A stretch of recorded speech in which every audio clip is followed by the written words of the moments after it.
Bonjour et bienvenue à la radio Clé de vie. Mon nom est Justine Bélan. Je suis auteure, conférencière et je suis la fondatrice du Centre Josie pour venir en aide aux couples dont la dame a été victime d'agression sexuelle. Donc, je donne des ateliers dans le but de réussir à empêcher des couples d'éclater. Un service que je n'ai jamais trouvé nulle part, donc qui m'a été inspiré un jour de créer. Et c'est pour cette raison également que j'ai écrit 2 livres pour témoigner de la possibilité de changer le rôle de victime vers un rôle plutôt de réalisatrice. Pour en revenir à mon émission que j'anime chaque semaine, qui est Respectez vos frontières, cette semaine, le thème est le respect. Qu'est-ce que le respect? Déjà là, c'est une très bonne question. Vous pouvez demander à 20 personnes qu'est-ce que signifie le respect et il y aura 20 personnes qui vous répondront des réponses complètement différentes. Moi, j'ai vu dans ma vie des gens me dire que le respect, quelqu'un téléphone après 9h30 le soir parce qu'un enfant est couché, que c'est un manque de respect. Je suis pas d'accord avec ça pour la simple et bonne raison que si on n'a pas d'abord dit aux gens de ne pas téléphoner après une telle heure, à moins d'une urgence, comment cette personne-là peut savoir qu'un enfant est couché à cette heure-là et que pour vous, c'est inacceptable? Donc, il y a des choses dans la vie qui sont inacceptables pour une personne et acceptables pour l'autre. Et c'est ainsi que nous affirmons qu'une chose est un manque de respect et une autre n'en est pas. Alors, ça dépend aussi, ça vient de nos valeurs finalement, de l'enseignement qu'on a reçu étant jeune, et ça peut être très large. Mais je crois aussi que pour que les gens nous respectent, la première étape, étant donné que tout part de soi, c'est de se respecter soi-même. Si on n'arrive pas à se respecter soi-même, on enseigne aux autres comment nous respecter. Donc, c'est très facile à voir que si on ne respecte pas l'effet de bien manger, on enseigne aux autres qu'on mange n'importe quoi. C'est, selon moi, la méthode la plus efficace d'être respecté. Il y a aussi l'effet de nos enfants quand ils sont jeunes. Si vous passez votre temps, comme parent, à couper la parole à votre enfant, ne pas l'écouter, il y a des grandes chances que plus tard, il ne vous écoute pas. Vous allez dire qu'il vous manque de respect parce qu'il vous coupe la parole. Mais il a appris ça quelque part. Ou s'il vous dit qu'il y a quelque chose qui fait de la peine, puis que vous lui dites, ben voyons donc. Encore là, vous lui apprenez à ne pas respecter les émotions des autres. Si vous ne respectez pas ses émotions, il y a des grandes chances que quand vous allez arriver au vôtre, ils ne respectent pas non plus. Puis là, je ne vous parle pas de l'adolescence, parce que l'adolescence, c'est sûr que c'est une confrontation parents-enfants pour qu'ils se démarquent et qu'ils prennent leur place. Oui, c'est souvent mal reçu et mal dit aussi de la part des jeunes, mais encore là, comme je vous dis, ça vient quelque part. Si vous avez vraiment respecté votre enfant, il va probablement, c'est sûr, s'affirmer, vous confronter contre une valeur que vous avez, mais pas nécessairement le faire de façon arrogante. Parce que moi, je trouve que ce qui est vraiment un manque de respect, à la base, si on veut, du manque de respect, c'est lorsque une personne dit quelque chose à une autre personne de façon arrogante, condescendante, dénigrante, c'est un manque de respect. Mais est-ce que nous le faisons nous autres mêmes? Je pense que c'est important de se regarder dans le miroir et de savoir si moi, ça m'agace, puis je trouve que c'est un manque de respect que quelqu'un me coupe la parole. Parce que moi, je la coupe la parole. Si on parle de deux adultes, naturellement, si on met de côté nos enfants, il y a des grosses chances que je coupe moi aussi la parole. Et si jamais c'est pas quelque chose que je fais, de couper la parole, il sera important à ce moment-là de dire à la personne à qui on parle, je m'excuse là, mais est-ce que tu pourrais écouter ce que j'ai à dire? Après ça, je t'écouterai. Donc, à ce moment-là, je me respecte. Est-ce que l'autre va le faire? Ça, c'est une autre histoire. Moi, j'aurais pris ma place et exprimé que j'ai besoin qu'on me respecte. Et il y a aussi les gens que je vois souvent en couple qui vont être quelque part et qui vont se moquer de leur conjoint ou de leur conjointe. C'est sûr qu'il peut y avoir un côté humoristique, là. Faut être capable pas faux, mais c'est important d'être ouvert à recevoir des jokes.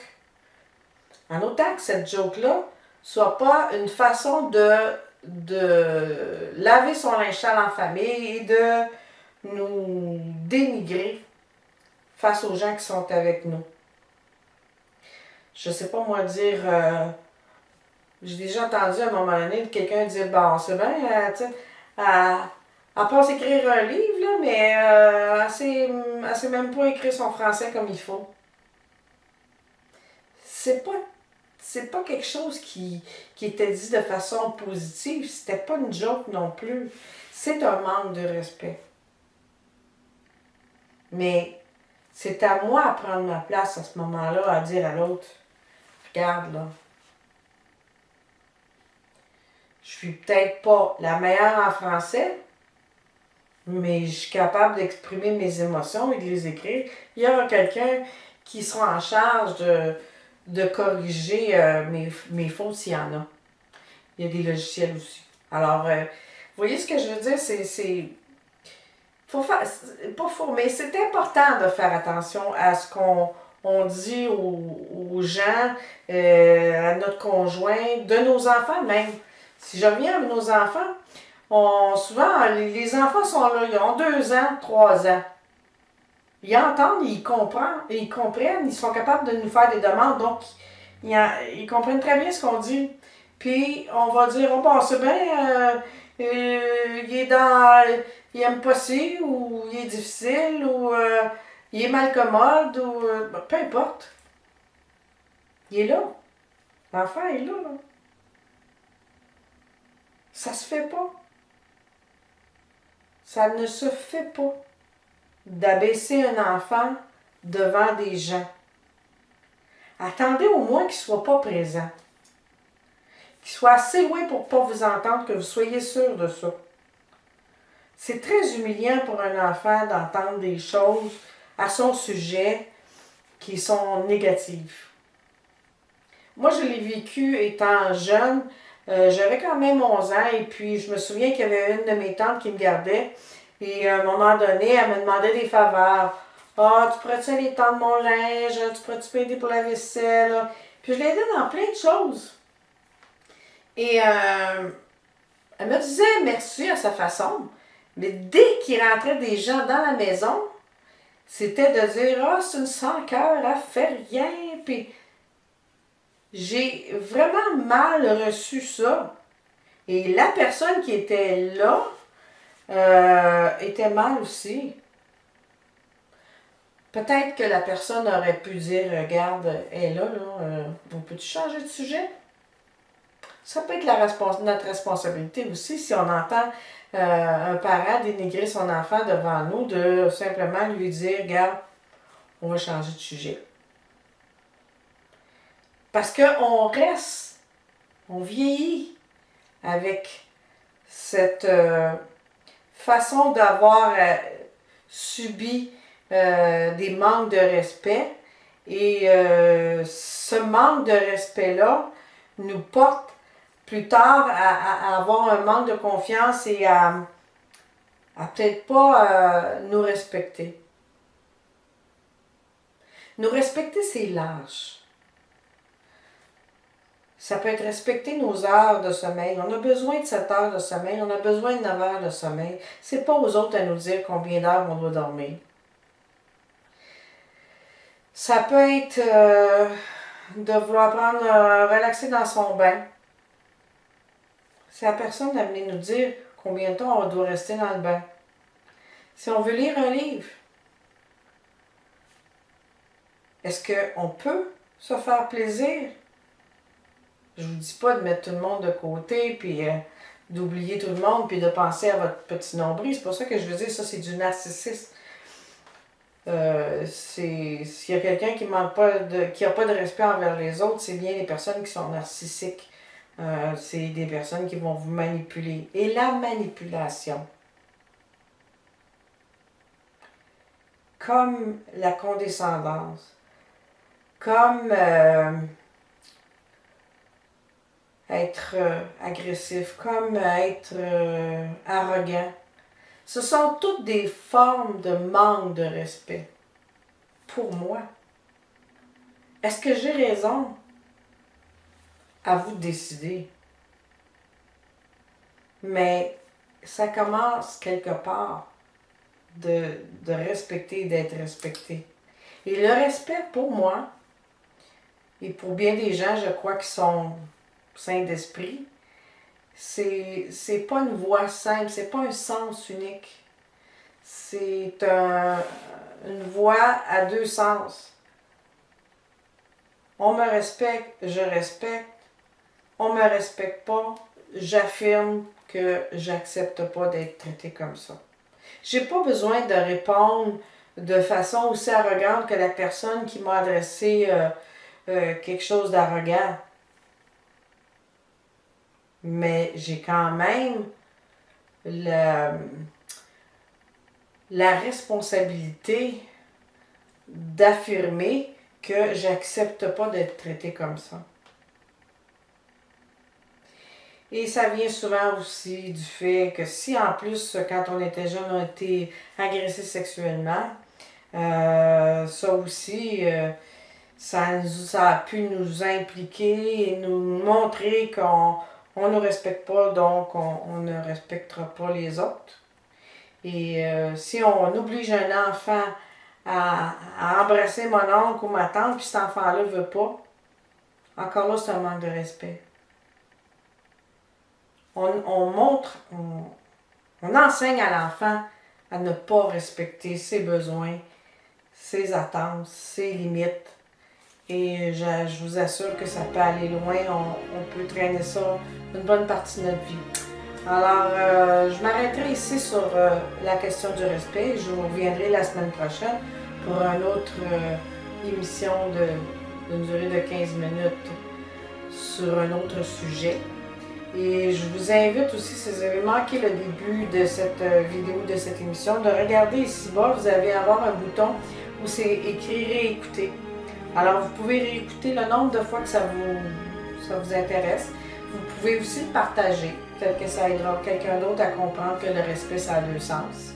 Et aussi, je vous informe que Radio Clé de Vie vous offre également un magazine web ainsi qu'une TV web. Et si vous désirez communiquer avec moi, je vous invite à le faire, ça va me faire plaisir. Vous avez un sujet à me suggérer de parler aussi, malgré que mes 12 émissions ont déjà leur sujet. Je vous invite de toute façon à m'écrire si ça vous dit. L'adresse de mon courriel va être écrite ici. Et si ça vous intéresse, vous pouvez aussi aller sur mon blog pour lire les chroniques que j'écris une fois par semaine le lundi. Vous pouvez même vous abonner. C'est centrevasy.com. blog, ça va être écrit ici aussi. Alors là-dessus, j'espère que cette émission a su vous plaire et je vous souhaite une belle semaine. À la semaine prochaine!